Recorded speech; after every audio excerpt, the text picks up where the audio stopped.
My wife joined a self-improvement group and came home demanding I sleep on the couch. What I did next left her speechless. The text message came at 2:47 a.m. while I was sound asleep. I've had a breakthrough tonight. Everything is going to change when I get home. You need to prepare yourself for some uncomfortable truths about our marriage. I stared at my phone, wondering what kind of breakthrough my wife Jessica could have had at some weekend retreat that required me to prepare for uncomfortable truths.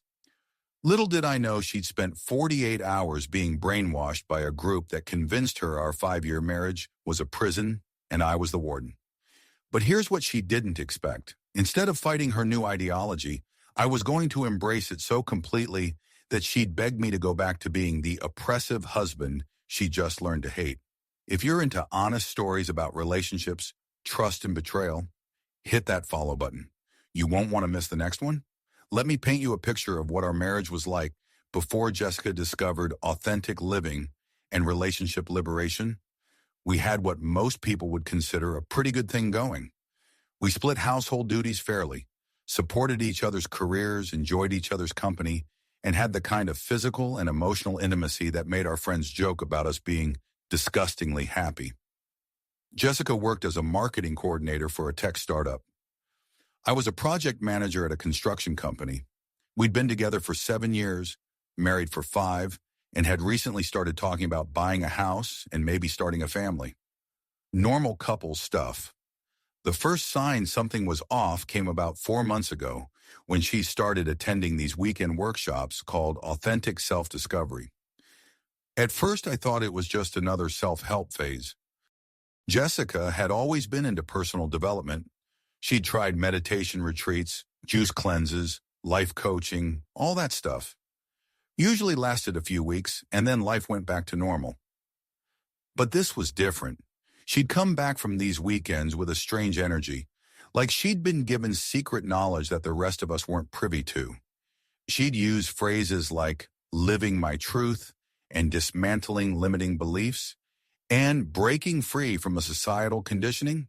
The workshops were run by someone called Dr. Meridian Phoenix, yes, that's apparently a real name, who had a PhD in something called transformational psychology from a university I'd never heard of. Jessica showed me Dr. Phoenix's Instagram, which was filled with posts about freeing yourself from toxic relationship patterns and recognizing covert emotional manipulation. She's brilliant, Jessica gushed after her 3rd workshop. She's helped me see so many patterns I never noticed before. What kind of patterns? I asked, genuinely curious. Like how traditional relationship roles are designed to limit women's potential. How emotional dependency is disguised as love. How partners use subtle control tactics without even realizing it. I should have paid more attention to that conversation. Should have asked more questions. Should have seen where this was heading. Instead, I nodded and went back to watching TV, thinking this phase would pass like all the others. I was wrong. The workshops became monthly, then bi-weekly, then almost every weekend. Jessica would disappear Friday evening and come back Sunday night with notebooks full of exercises, affirmations, and what looked like homework assignments. Our conversations started changing. She'd analyze everything I said, looking for hidden meanings in power dynamics. And if I asked her to pick up groceries on her way home, she'd lecture me about assuming domestic responsibility belongs to women. Not if I complimented her appearance, she'd tell me I was reducing her to her physical attributes. The woman who used to curl up next to me on the couch started sitting across the room, explaining that she needed to maintain her individual space. The woman who used to initiate intimacy as often as I did suddenly viewed every kiss or touch through the lens of consent culture and bodily autonomy. But the real breaking point came 3 weeks ago with that 2:47 a.m. text message. She'd gone to some intensive weekend retreat, the Liberation Intensive, they called it. 72 hours of workshops, group therapy, and what sounded suspiciously like brainwashing techniques designed to make participants question everything about their lives. When she walked through our front door that Sunday evening, I barely recognized her. "We need to talk," she announced, setting down her bag and pulling out a thick notebook. I've done some deep work this weekend, and I need to share some insights about our relationship dynamic. I muted the TV and turned to face her, trying to prepare myself for whatever was coming. I've realized that our marriage has been built on some very problematic foundations. She began, reading from her notes like she was delivering a presentation. Dr. Phoenix helped me see how I've been unconsciously participating in my own oppression. Your own oppression? I repeated, thinking I'd misheard. The way our relationship is structured reinforces patriarchal power imbalances that I've been conditioned to accept as normal. She wasn't even looking at me, just reading from her notebook like I was an audience of one at some twisted TED Talk. For example, she continued, the fact that you initiate physical intimacy more often than I do reflects societal conditioning that teaches women to be passive recipients rather than active participants in their own pleasure. I sat there trying to process what I was hearing. This was the same woman who just last week had initiated sex twice and seemed perfectly happy with our physical relationship. The fact that I've been doing more of the emotional labor in our relationship, remembering birthdays, planning social events, managing our calendar, represents an unequal distribution of domestic responsibility that reinforces gender stereotypes. Now I was confused. I handled all our finances, did most of the cooking, took care of car maintenance, home repairs, and yard work. But apparently remembering her mom's birthday counted as more significant labor than paying the mortgage. Most importantly, she said, finally looking up from her notes, I've realized that I've been seeking your approval and validation instead of cultivating my own self-worth. This codependency has prevented me from becoming my authentic self. Okay, I said slowly. What does all this mean in practical terms? It means we need to restructure our entire relationship dynamic, starting tonight. She pulled out what looked like a contract, an actual printed document with bullet points and everything. These are my new boundaries, she announced. Moving forward, I'll be sleeping in the guest room to reclaim my individual space.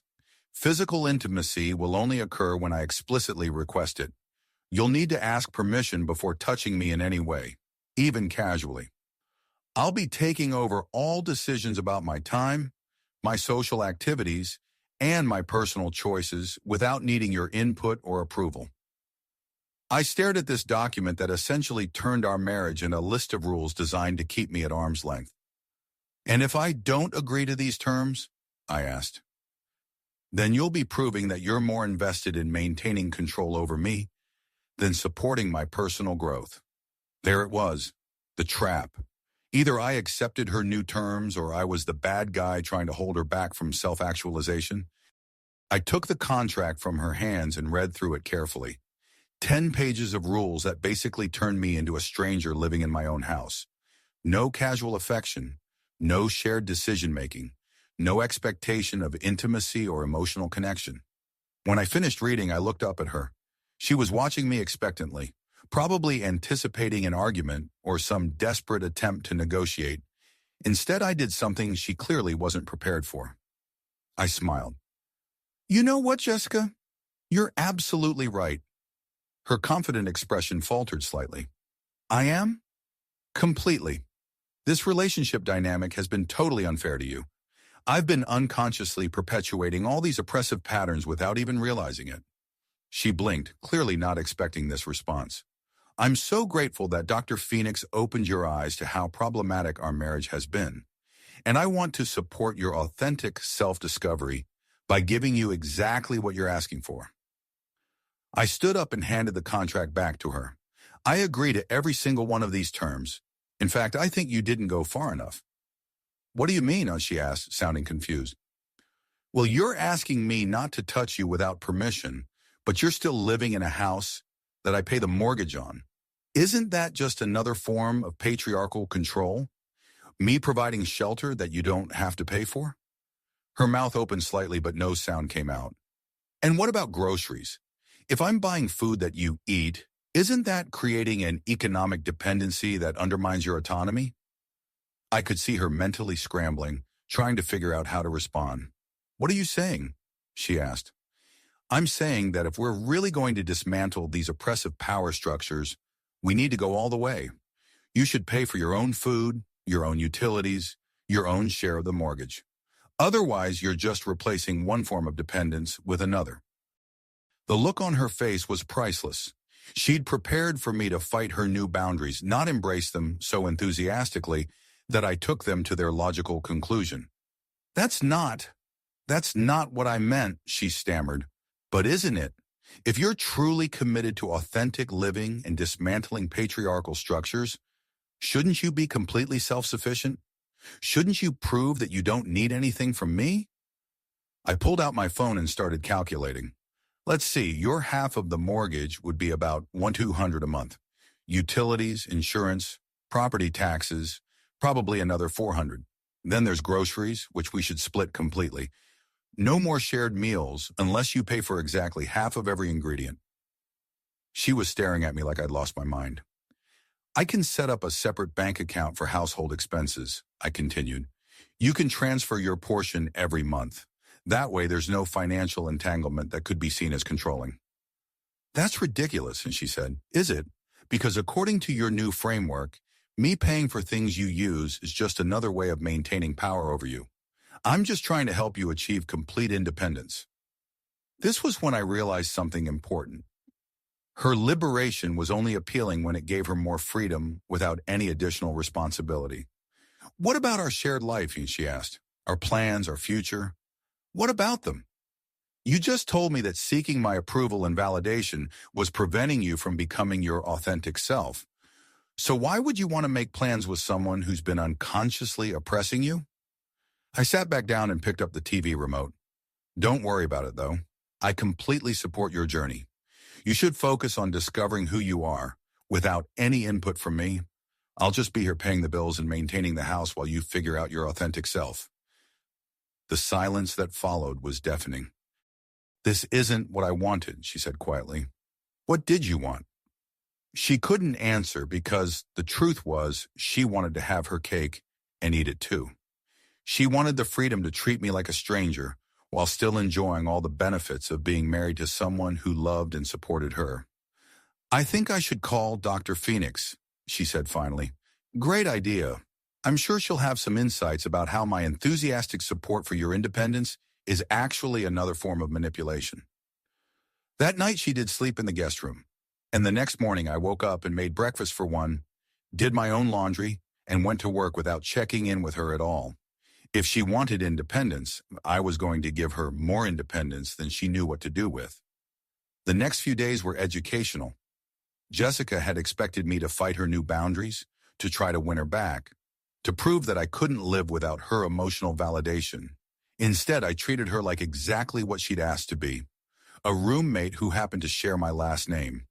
When she came home from work, I'd nod and say hello, then go back to whatever I was doing.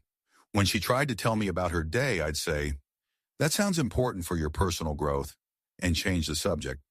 When she mentioned that Dr. Phoenix's group was having a special workshop weekend, I told her that sounded like a great opportunity for authentic self-discovery and that she should absolutely go.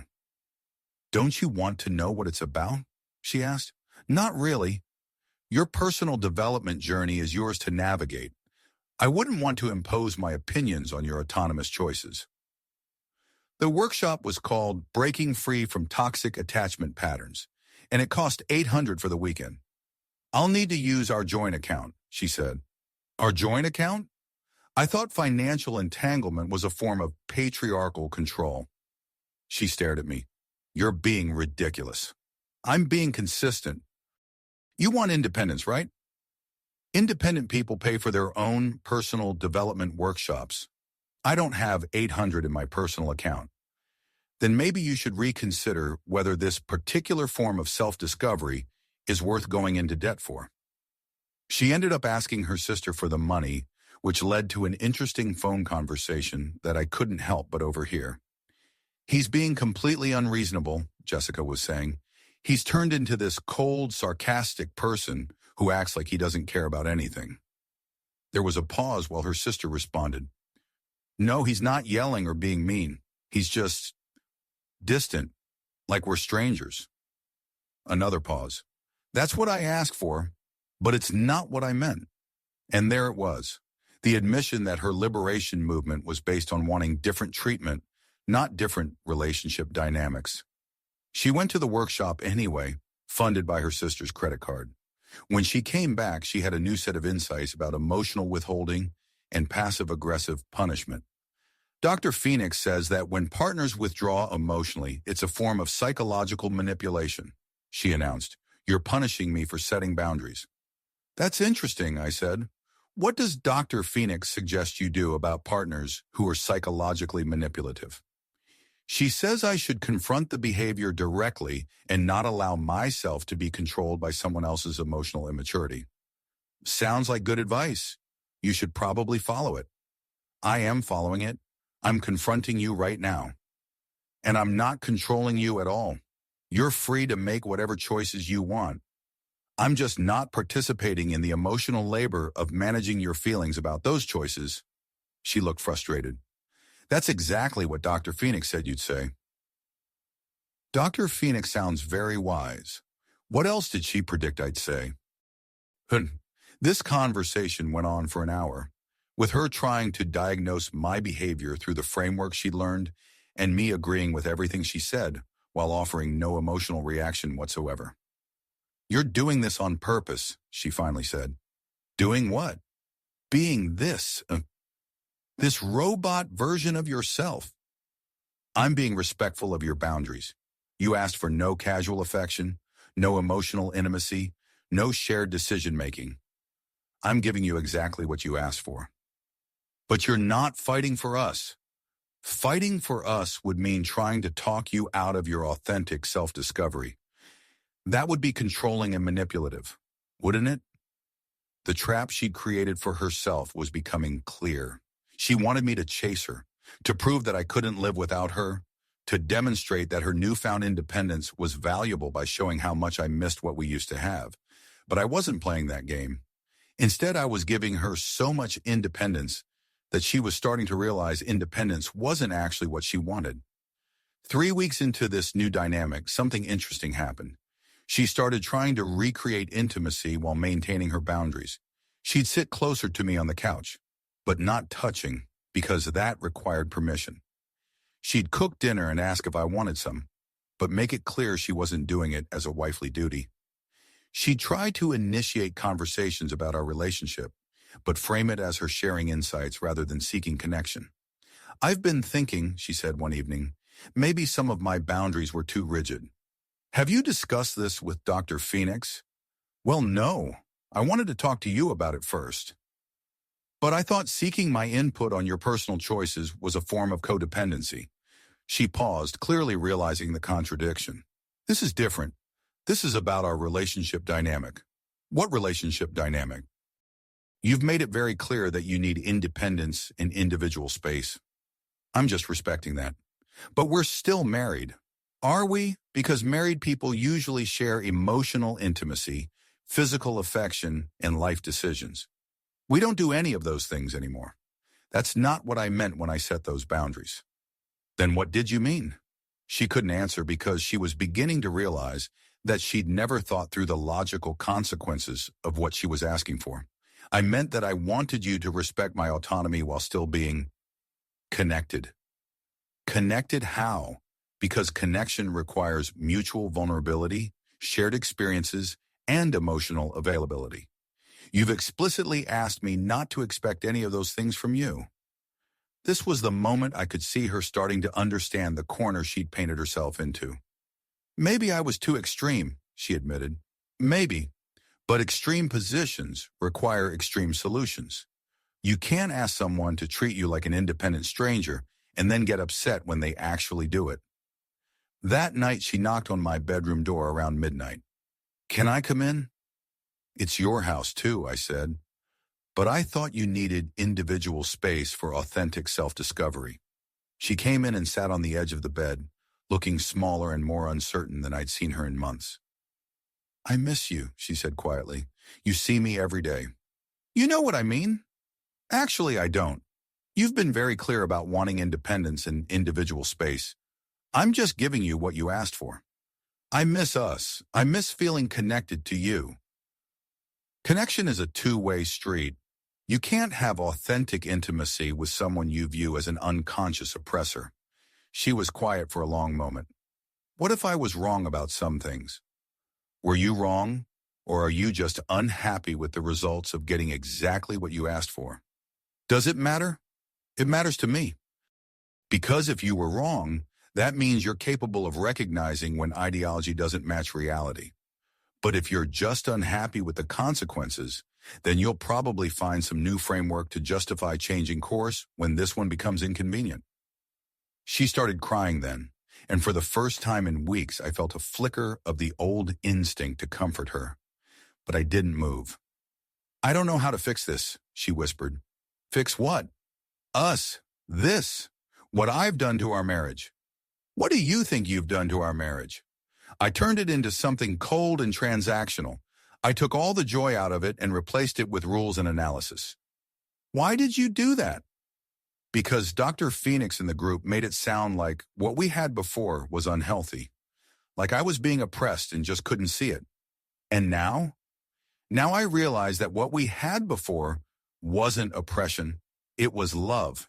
And I threw it away because some stranger convinced me that being loved was the same as being controlled. This was the first genuine insight she'd had in months. But insights aren't the same as understanding, and understanding isn't the same as change. I want to go back to how things were, she said. That's not possible. Why not? Because trust is like a vase. Once it's broken, you can glue it back together, but it's never quite the same. You spent months learning to see everything I did as potentially manipulative or controlling. How do I know you won't do it again? Because I've learned my lesson.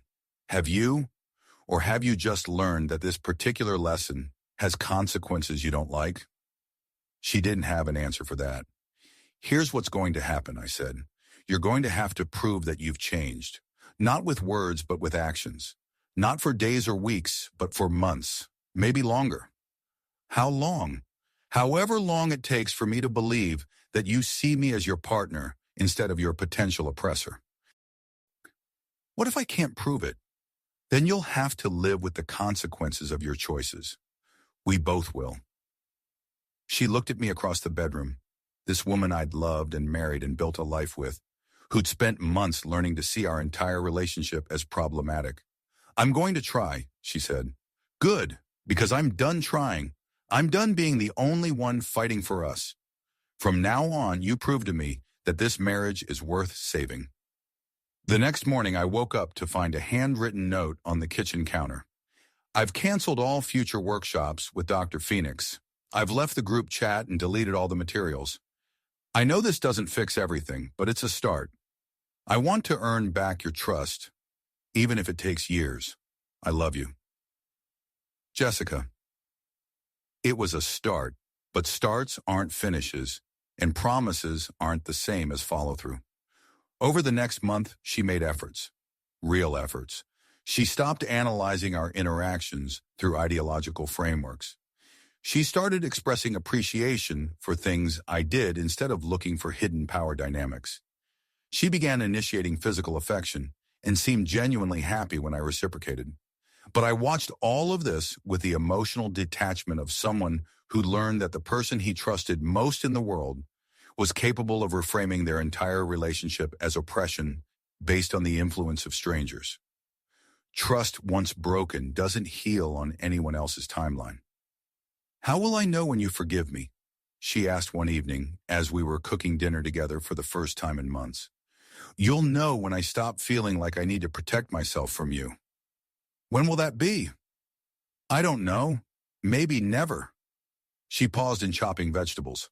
That's not fair. You're right. It's not fair that I have to rebuild trust in my own wife. It's not fair that I have to wonder if the woman I married is going to wake up tomorrow and decide that something else about our relationship is problematic. It's not fair that I have to choose between loving you and protecting myself from you. I won't do this again. You said that about the juice cleanses and the meditation retreats and the life coaching. You always say you won't get obsessed with the next thing. But you always do. This was different. Was it? Or was it just more extreme? She didn't have an answer because she was starting to recognize the pattern I'd been watching for years. Her tendency to throw herself completely into whatever new ideology promised to fix what was wrong with her life. "What do you want me to do?" she asked. "I want you to understand that the problem wasn't Dr. Phoenix or the workshops or the feminist theory. The problem is that you are willing to throw away something good to feel superior about something. That's not about ideology. That's about character. Are you saying I have bad character? I'm saying you have a character flaw that nearly destroyed our marriage. And until you recognize that flaw and do the work to address it, I can't fully trust you again." 6 months later, we're still married. We sleep in the same bed, share meals, make decisions together. To an outside observer, we probably look like a normal couple who weathered a rough patch. But we both know something fundamental has changed. I love my wife, but I love her with the knowledge that she's capable of turning that love into a weapon against me if the right person convinces her that's what enlightened people do. She loves me, but she loves me with the knowledge that trust, once broken, doesn't automatically repair itself just because you realize your mistake. We're building something new on the foundation of what she tried to destroy. It might be stronger than what we had before, or it might be more fragile. Time will tell. But I learned something valuable from this experience. Sometimes the only way to save a relationship is to be willing to lose it. Sometimes the only way to prove your love is to stop trying to prove it. And sometimes the best response to someone who wants to change you is to change so completely that they realize they didn't actually want change at all. They wanted control. Jessica got exactly what she asked for. A husband who didn't impose his expectations or needs on her, who respected her complete independence, who gave her all the space she claimed to want. She discovered that getting exactly what you ask for isn't always what you actually want. The workshops and the ideology and the breakthrough moments were never really about improving our relationship. They were about her feeling powerful and special and right about something. The fact that being right required viewing me as an unconscious oppressor was just collateral damage. But here's what she didn't anticipate. I was willing to be the unconscious oppressor in her story. I was willing to be the man who couldn't handle her authentic self-discovery. I was willing to be whatever villain she needed me to be to maintain her narrative. Right up until the moment she realized that being right wasn't worth being alone. Some people need to lose something good to understand how good it was. Jessica needed to experience the complete independence she thought she wanted to realize that what she actually wanted was interdependence. Two people choosing to build a life together, not because they had to, but because they wanted to. The difference between those two things is everything. Our marriage survived, but it survived changed. We both know now that love isn't enough if it's not paired with wisdom, discernment, and the ability to recognize when outside voices are leading you away from what actually matters. Dr. Phoenix and her Liberation Intensive promised Jessica freedom. What they delivered was isolation disguised as empowerment. What they took was her ability to see the difference between love and control, between partnership and oppression, between growth and destruction. Getting that back, learning to trust her own judgment instead of outsourcing it to ideological frameworks, that's the real work of authentic self-discovery, and it's work she has to do alone, without workshops or group chats or breakthrough weekends. Just her, sitting with the consequences of her choices, learning to distinguish between what feels good and what actually is good. That's the kind of growth that lasts, the kind that builds something instead of tearing something down, the kind that strengthens relationships instead of dismantling them in the name of liberation. 2 years later, we're still together, still building, still learning to trust each other with the knowledge of what we're both capable of destroying. It's not the marriage we started with. It's the marriage we chose to create after we both learned what we had to lose. Our story has come to an end. If you've made it this far, how about subscribing to our channel? It helps us immensely. I've selected 2 other videos for you that I'm sure you'll enjoy. Feel free to click on them. I'll be waiting for you in the next story. See you soon.